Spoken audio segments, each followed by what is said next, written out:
बिस्मिल्लाहिर्रहमानिर्रहीम, अस्सलाम वालेकुम। हुकूमत के बुरे दिन शुरू हो चुके हैं। जितनी अय्याशी इस हुकूमत ने करनी थी, जितना जुल्म करना था कर लिया। अब दिन गिने जा चुके हैं। तहरीके इंसाफ के लिए मुसलसल अच्छी खबरें आ रही हैं। अब हौसला इतना बुलंद हो गया है कि अली बिन गंडापुर कह रहे हैं कि मैं पूरी कोशिश करूंगा, इमरान खान को जेल से निकाल कर खैबर पख्तूनख्वा लाने के लिए पूरा जोर लगाऊंगा। इनसे सवाल इसलिए हुआ कि इमरान खान साहब की अहलिया बुशरा बीबी जब रिहा हुई हैं तो वो खैबर पख्तूनख्वा गई हैं, तो इस पर उन्होंने कहा जी उनको सिक्योरिटी देना हमारी जिम्मेदारी है। अब पंजाब में तो मरीम नवाज साहिबा की हुकूमत है, यहाँ हाल ये है कोई पता नहीं किसके घर पर कब छापा पड़ जाए, किसके ऊपर क्या क्या मुकदमात बन जाएं, किसका क्या हाल कर दिया जाए। तो लिहाजा जनाब अब खैबर पख्तूनख्वा पनाहगाह बनी हुई है लोगों के लिए, उसमें साफ़ी भी शामिल है। आप अंदाज़ लगाइए फिर जब ये ख़तरा हो कि कोई अगवा होगा, लापता होगा, चाहे वो मेंबर कौमी असम्बली ही क्यों ना हो या सेनेटर क्यों ना हो, उसने जाकर पनाह खैबर पख्तूनख्वा में लेनी है। अब अगला टास्क ये नज़र आ रहा है अली बिन गंडापुर के लिए कि वो ये कह रहे हैं कि अब पूरी कोशिश है कि अगली रिहाई इमरान खान की हो। इमरान खान साहब की बहनें पहले ही रिहा हो गई हैं। दूसरी तरफ आप ये देखिए कि खबरें अब क्या आने लग गई हैं कि किस तरह से अब चीज़ें आगे बढ़ रही हैं। एक तरफ खबर यह है कि तोशाखाना 2 में इमरान खान और बुशरा बीबी के खिलाफ फर्द जुर्म की कार्रवाई फिर मुअख्खर हो गई है, क्योंकि जो स्पेशल जज सेंट्रल हैं शाहरुख अंजुमन, उनकी रुखसत के बायस फर्द जुर्म की कार्रवाई मुअत्तल हुई है। समाअत 29 अक्टूबर तक मुलतवी हो गई है। उससे पहले 28 अक्टूबर को आप जानते हैं कि नए chief justice justice Yahya Afridi साहब ने फुल कोर्ट इजलास बुला लिया हुआ है और अदलिया में अब नजर आ रहा है कि चीजें उस तरह नहीं है जिस तरह काजी फाइजा के होते हुए थी। अच्छा, काजी फाइजा साहब के हवाले से बड़ी खबर आई है कि अब भी उनको कोई ओहदा दिया जा सकता है। अब वो चीफ जस्टिस तो नहीं रह सके, उनकी ख्वाहिश तो थी कि एक्सटेंशन मिल जाए या आईनी अदालत के वो जज से लग सकें, या ये कि चलो वो कुछ नहीं तो फिर किसी तरह से कुछ और जगह पर कुछ रह सकें, मगर अब तो कुछ नज़र नहीं आ रहा। तो उनका दिल बहलाने की कोई ओहदा क्रिएट किया जा सकता है, क्योंकि ये तो नूली का खासा है कि वो जिन लोगों ने उनको रिलीफ दिया हो या उनके फैसले उनके हक में दिए हों, तो उनको वो ज़रूर कहीं ना कहीं एडजस्ट करते हैं कि गवर्नर बना दो, कहीं सदर बना दो, कहीं कोई और सरकारी ओहदा दे दो। शहबाज शरीफ को जिस जज ने बरी किया था जब इन पर फर्द जुर्म आयद होनी थी, उस दिन उनको वज़ीर आज़म बना दिया गया था, तो उसके बाद उस जज को शायद हफ्ता 10 दिन के अंदर अंदर सरकारी ओहदा भी दे दिया गया था। आप अंदाज़ा लगाइए उसकी रिटायरमेंट के बाद। अच्छा जी, अब ये देखिए कि हालत यह है कि कुछ लोग कहते हैं जी वो डील हो रही है, फलां हो रहा है, फलां हो रहा है। उसका भी मैं आपको जवाब देता हूं कि जवाब वो है जो खुद नून लीग की तरफ से आए, खुद मुखालफिन की तरफ से आए। बानी पीटीआई की अहलिया बुशरा बीबी के कान में इन्फेक्शन हो गया है। अब पता नहीं वहां किन हालात में उनको रखा गया है। अब इसके लिए हो ये रहा है कि इलाज मुआलजा भी चल रहा है। दूसरी तरफ आप देखें कि खुद राना सनाउल्लाह साहब ने कहा है कि बुशरा बीबी की रिहाई किसी डील के तहत नहीं है। ये सुनिए राना सनाउल्लाह को। राना सनाउल्लाह साहब कह रहे हैं कि जी डील कोई नहीं हुई और जो भी रिहाई का मामला है वो अदालती मामला है। अदालत से और क्या कुछ होने लगा है वो भी आपको सुनवाएंगे, बताएंगे। और राना सनाउल्लाह साहब की बात तो आपको सुनाते हैं और इनके हवाले से मजीद भी बात करेंगे, लेकिन उससे पहले ये देखिए बहुत बड़ी पेशरफ्त। चीफ जस्टिस याह्या अफरीदी ने साबिक चीफ जस्टिस काजी फाइजा के प्रैक्टिस एंड प्रोसीजर कमेटी से जस्टिस मुनीब अख्तर को निकालकर जस्टिस अमीनुद्दीन खान को शामिल करने का फैसला तब्दील करते हुए जस्टिस मुनीब अख्तर को फौरी दोबारा कमेटी में शामिल करना बड़ा वाज़ेह पैगाम है कि अब अदलिया में एग्जीक्यूटिव की मुदाखलत बर्दाश्त नहीं की जाएगी। अब जबकि जस्टिस मुनीब को दोबारा शामिल कर लिया गया तो इसका मतलब है कि हुकूमती तरमीमी ऑर्डिनेंस के खिलाफ दरखास्तें सुनकर उन पर भी फैसला किया जाएगा। जिस तरह इन्होंने ऑर्डिनेंस लेकर आए जरदारी साहब ने जो किया, अब उस पर भी फैसला आ सकता है। कुछ और हम खबरों पर भी अपडेट करते हैं आपको। जी तो जनाब राना सनाउल्लाह साहब का बयान सुन लीजिए डील के हवाले से, फिर आगे बढ़ते हैं।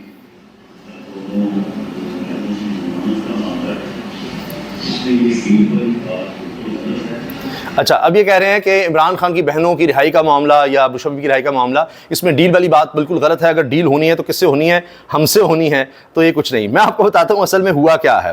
हुआ ये है कि अदलिया में असल में बहुत बड़ी तब्दीली आ गई है, और वो कहते हैं तब्दीली आ नहीं रही, तब्दीली आ गई है। तो वो अदलिया में हो चुका है। तो जो कुछ हो रहा था जुल्म जबर, और फिर बढ़ते बढ़ते हौसला इतना बुलंद हो गया कि अच्छा इंसानी हकूक़ की पामाली हो रही है, काजी सब चुप हैं, इलेक्शन रिग हो रहे हैं, काजी सब चुप हैं, बल्ला भी छीन रहे हैं, सारा कुछ साथ है, सहूलतकारी भी मिल रही है, जो हो रहा है ठीक है करते करते उन्होंने फिर सुप्रीम कोर्ट पर ही हमला कर दिया, इसी को ख़त्म करो, सारे को करो। तो अब उसके बाद फिर जाहिर है जो लोग बाज़मीर हैं, जो जजेस ऐसे हैं जिनको ये नहीं कि अच्छा चलो जी चीफ जस्टिस की लाइन में लगेंगे, वो ओहदे की लालच, रिटायर हो जाएंगे ना, ज़्यादा से ज़्यादा नौकरी चली जाएगी, रिटायरमेंट भी 15 लाख वैसे भी मिलता रहेगा घर बैठे, वो वकालत भी कर सकते हैं। तो वो अब डॉक्टर के खड़े हो गए हैं और चीज़ें आपको नजर आएंगी। अब ये देखिए कि नजम सेठी साहब भी थोड़े मायूस लग रहे हैं और उन्होंने कहा जी काजी फाइज साहब को तवक्को थी कि वो अगले 3 साल तक रह सकेंगे, मगर ऐसा नहीं हुआ। ये मुमकिन है कि रिटायरमेंट के बाद इन्हें कोई ओहदा दिया जाए, कोई क्रिएट किया जाएगा कि चलें काजी साहब आपको ये दे रहे हैं, दिल बहला देते हैं। क्योंकि नजम सेठी साहब भी कह रहे हैं कि बिलावल ने ऐसी तारीफ़ें नहीं की और फिर काजी साहब ना होते तो जजेस जो हैं वो ले दे गए थे, सुप्रीम कोर्ट ले दे गई थी इस हुकूमत को, और हो सकता है इलेक्शंस भी खुल जाते, सब कुछ हो जाता, लेकिन काजी फाइसा साहब की वजह से सारा कुछ नहीं हुआ। ये की जा रही हैं कि जैसे परवेज मुशर्रफ साहब ने भी एक जज साहब को रिटायरमेंट के बाद एक ओहदा दिया था, काजी फाइजा साहब भी कहीं ना कहीं एडजस्ट हो सकते हैं रिटायरमेंट के बाद। ये अब सुनिएगा जवाब। मेरा ख्याल है काजी साहब की एक्सपेक्टेशन थी that he would stay on. काजी साहब की तो उम्मीदें थी कि हाँ जी मुझे अभी रखा जाएगा और चलाया जाएगा, लेकिन वो उम्मीदें पूरी नहीं हो सकी। अब उनके लिए कोई ओहदा क्रिएट किया जा सकता है। और खबर यह है जी 26th amendment program doesn't seem sustaining, the government has done massive blunders in it. लगता नहीं है कि जी 26 आईनी तरमीम का ये जो प्रोग्राम है, ये साजिश, ये जो ड्रामेबाजी थी, लोगों को अगवा किया गया, जो भी किया गया, जिस तरह से वोट डलवाया गया, ये काम चल सकेगा।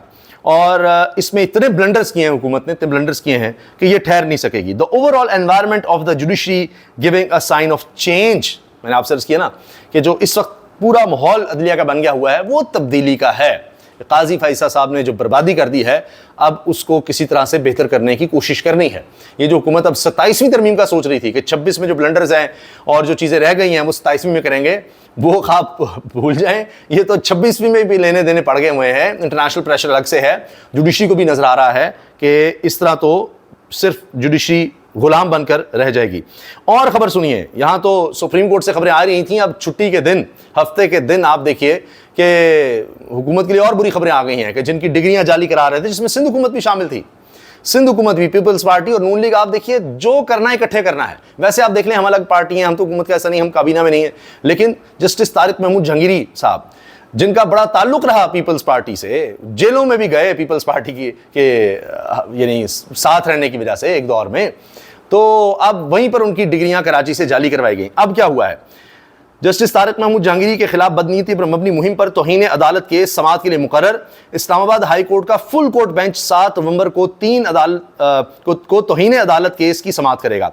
Chief justice Amir Farooq, justice Mohsin Akhtar Kiyani, justice Hassan Aurangzeb, justice Babar Sattar, justice Sardar Ejaz Ishaq Khan, justice Arbab Mohammad Tahir और जस्टिस समन रिफत इम्तियाज बेंच में शामिल हैं।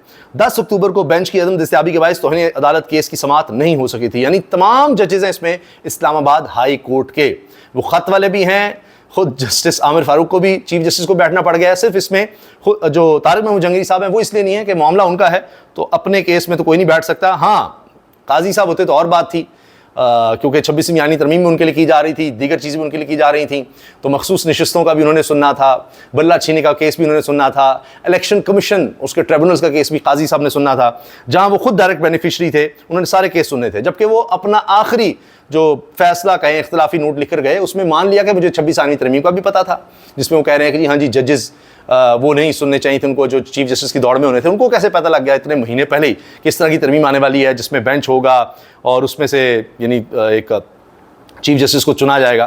तो ये सब चीज़ें उनको पता थी और एक एक करके सारे राज खुलते चले जा रहे हैं। तो ये है जनाब इस वक्त हुकूमत के लिए मुश्किलात कि अदलिया अब वाकई ही आज़ादी की तरफ जा रही है। असल ये डील है, असल कहानी यहाँ बदली है। जो तब्दीली आप देख रहे हैं सारी चीज़ों में, वो यहाँ से शुरू हो रही है, डील शील नहीं। ये अब हो रहा है कि अब सुप्रीम कोर्ट कोशिश कर रही है कि आज़ादी के साथ केसेस को डील कर सके। ये है असल डील। अल्लाह हाफ़िज़।